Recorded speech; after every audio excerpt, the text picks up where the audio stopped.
जय हिंद साथियों, स्वागत है आप सभी का हमारे YouTube चैनल ज्ञान आरबीएल में। दोस्तों आज हम देखेंगे जो आपका यूपी टेट का एग्जाम था। आपको पता है आज डेट है आपकी 23 जनवरी, ठीक है। और 23 जनवरी को आपका यूपी टेट का एग्जाम जो हुआ है आज, उसको हम सॉल्व करेंगे। तो चलिए दोस्तों शुरू करते हैं इस वीडियो को।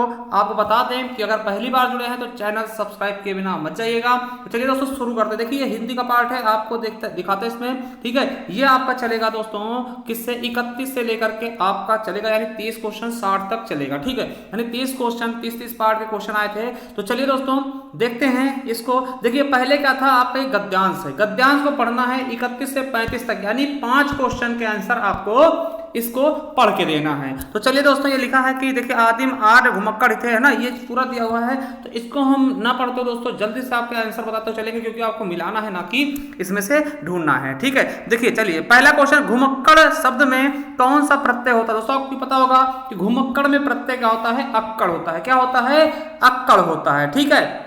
चलिए अगला है, महावीर स्वामी का जन्म कहाँ हुआ था दोस्तों। तो महावीर स्वामी जी का जन्म कहाँ हुआ था, इसके बारे में आपको बताना है। तो दोस्तों वैसे तो इनका जन्म वैशाली में हुआ था, मगर आप अगर यहाँ देखना चाहते हैं तो ये भी देख सकते हैं कि ये देखिए लिखा हुआ है, ठीक है। ये श्रवण, देखिए श्रवण महावीर के स्वच्छंद विचारने के लिए अपने वस्त्रों तक को त्याग दिया था, दिशाओं को उन्होंने अपना अंबर बना लिया।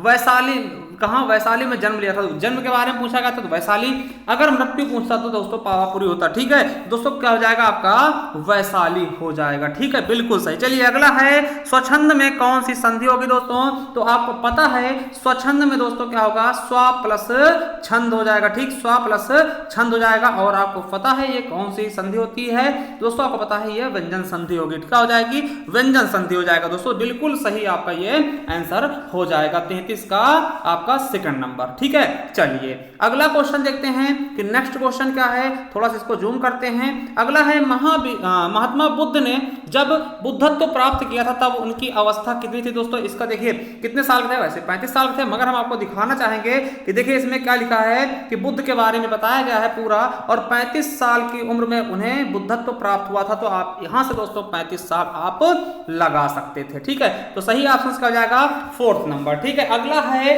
श्रुति धर्म का क्या अर्थ होता है। श्रुति धर्म दोस्तों, है ना, जिसके बारे में मतलब कि ये दोस्तों धर्म कौन सा होता है, इसको हम वैदिक धर्म कहते हैं, सनातन धर्म कहते हैं, ठीक है। तो श्रुति धर्म का क्या अर्थ होगा, वैदिक धर्म। चलिए अगला है दोस्तों, अंगा का उच्चारण स्थान क्या होता है, आपको पता होना चाहिए। देखिए अंगा लिखा है, ये पंचमा अक्षर दोस्तों आपको पता है ना, अंगा, इया, अड़ा, मा और ना, ठीक है।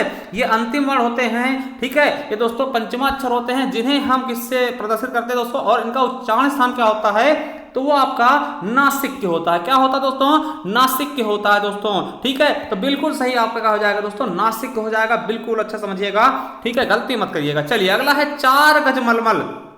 देखिए यहां मलमल के दोस्तों क्या बताया गया है, तौलने मतलब उसकी माप बताई गई है 4 गज। और देखिए जहां कहीं भी आपका मापने संबंधित आता है वो दोस्तों होता है परिमाण बोधक। देखिए संख्यावाचक नहीं होगा दोस्तों, ठीक है, क्योंकि गज क्या होता है दोस्तों, एक मापन इकाई होती है। मलमल की मापने की इकाई बताई गई है कि 4 गज होना चाहिए दोस्तों।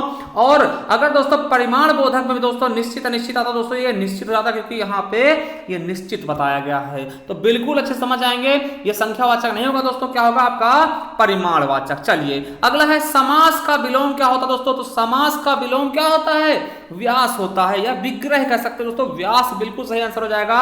तो समास का विलोम क्या होता है दोस्तों, व्यास होता है, ठीक है। चलिए अगला देखते हैं, 39 नंबर क्या कह रहा है कि शून्य का तत्सम रूप क्या होगा।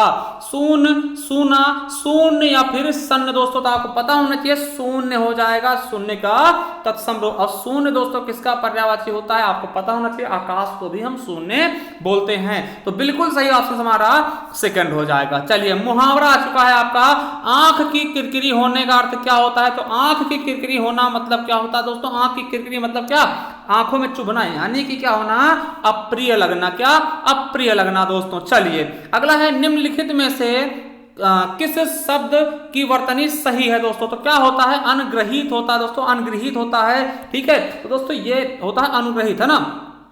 तो आपका बिल्कुल सही ऑप्शन कर जाएगा हमारा ये। देखिए ये भी बच्चा सही होता है, मगर दोस्तों अब देखिए आपके हिसाब से ये वाला बिल्कुल सही होना चाहिए। ठीक है, चलिए अगला है निम्नलिखित में से शुद्ध शब्द कौन सा है। तो यहाँ भी शुद्ध शब्द बताना है दोस्तों। देखिए पैतृक, ये देखिए बिल्कुल गलत हो जाएगा, ये पैतृक नहीं होता, पैतृक ऐसा नहीं होता दोस्तों, इसमें ऋषि की मात्रा होती है, री की मात्रा होती है दोस्तों, ये आ जाएगा आपका 4th नंबर पैतृक हो जाएगा। ठीक, पैतृक होगा। ठीक है, 42 का आपका डी नंबर बिल्कुल और बिल्कुल राइट होगा। चलिए 43 नंबर देखते हैं दोस्तों। सा कि उच्चारण ध्वनि का होगा दोस्तों, आपको पता होगा इच यशा नाम तालु होता है दोस्तों। क्या होता है? इच यशा नाम तालु दोस्तों, ये क्या हो जाएगा?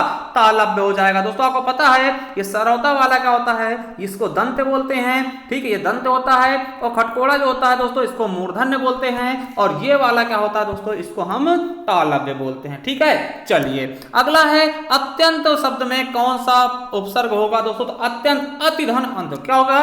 अति हो जाएगा दोस्तों। आपको पता है कि जहां कहीं भी आ के बाद आधा ता आता है वो अति होता है, आ के बाद आधा भा आएगा तो उसमें अभी होगा। ठीक है, इस तरीके से आपको समझना होगा। जैसे पूछता अभ्युदय में कौन सा उपसर्ग होगा, तो अभ्युदय में दोस्तों आप क्या बताना चाहिए था? ठीक, तो अभी हो जाता है ना। इसी प्रकार दोस्तों अति, देखिए जहां कहीं भी आ के बाद आधा ता आएगा उसमें ई की मात्रा लगा के आपको प्रत्यय बता देना है। ठीक है, चलिए देखिए उपत्यका का क्या अर्थ होता है दोस्तों? सूर्य जिस पर्वत के पीछे से निकलता है, बिल्कुल गलत। ठीक है, देखिए पर्वत का शिखर को चोटी बोलते, बिल्कुल गलत है। प्राणियों के पेट का एक अंग, बिल्कुल गलत है दोस्तों। क्या होता है? पर्वत के पास की भूमि दोस्तों उपत्यका ही कहलाती है।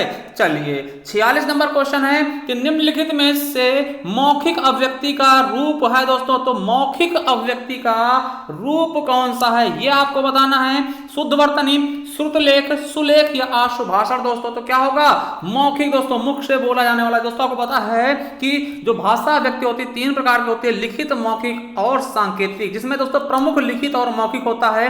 किसी चीज को लिखना दोस्तों, लिख के प्रदर्शित करना वो लिखित होता है, बोल के करना मौखिक होता है दोस्तों। तो आशुभाषण क्या होगा? यही आपका मौखिक होगा। अगला है हिंदी भाषा की बोलियां कितनी होती है दोस्तों? तो आपको पता होना चाहिए, कितनी बार बता चुके हैं कितनी होती है? 18 बोलियां होती हैं दोस्तों। और अगर पूछता है इसकी कितनी उपभाषा है दोस्तों, तो उपभाषा कितनी है?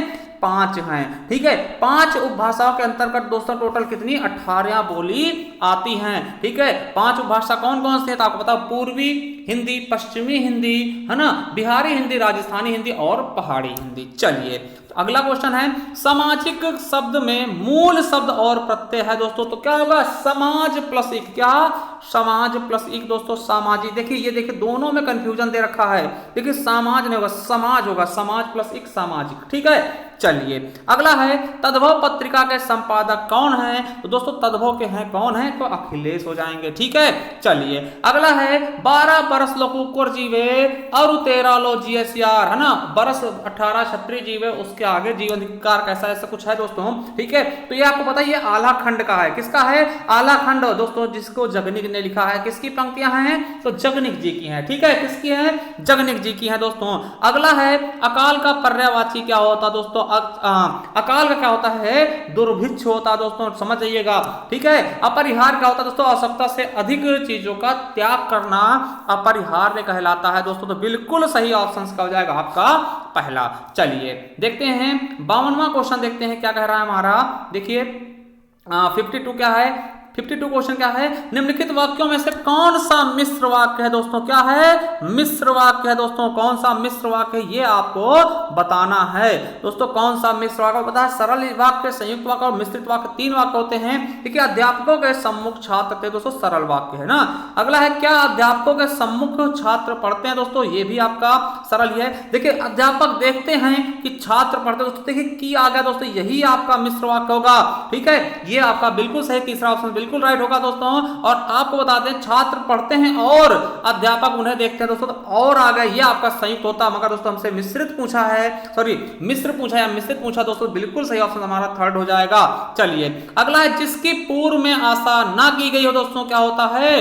अप्रत्याशित होता दोस्तों। जिसकी पूर्व में आशा मतलब पहले से आशा ना की गई हो दोस्तों, अप्रत्याशित होता है, जैसे कि चुनाव में होते हैं अप्रत्याशित कैंडिडेट, ठीक है। तो इस तरीके से आप समझ सकते हैं, ठीक है। अनाहूत दोस्तों आपको पता है क्या होता है दोस्तों, ये मेहमान का पर्यायवाची होता है, ठीक है। चलिए अगला है मुझसे उठा नहीं गया। दोस्तों देखिए हमने बताया था कि जो थर्ड पर्सन होता है दोस्तों, कर्ता क्या होता है, थर्ड पर्सन होता है, और क्रिया दोस्तों क्या होगी, एक वचन और पुल्लिंग होगी। उसके अलावा दोस्तों नकारात्मक का बोध होगा दोस्तों, वो आपका भाववाच्य हो जाएगा। तो बिल्कुल सही ऑप्शन हमारा 54 का तीसरा।